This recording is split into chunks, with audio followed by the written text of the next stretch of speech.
The news in detail. UDP candidate James Sylliang held a campaign rally at Mawhati market today, appealing for support in the upcoming MDC elections.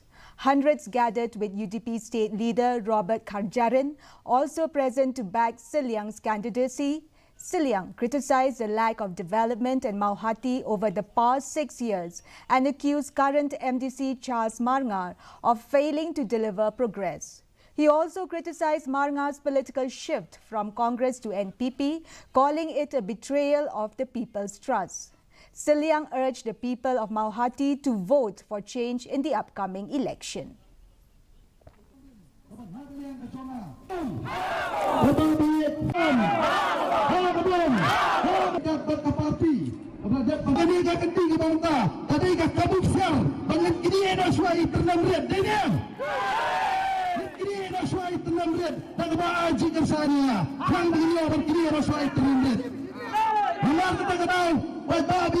Ini ketika por, apa ini berkita beriau, ketika por mengingatkan, menghipai pak, mengawali kilok hijau, mengai kecil kesannya.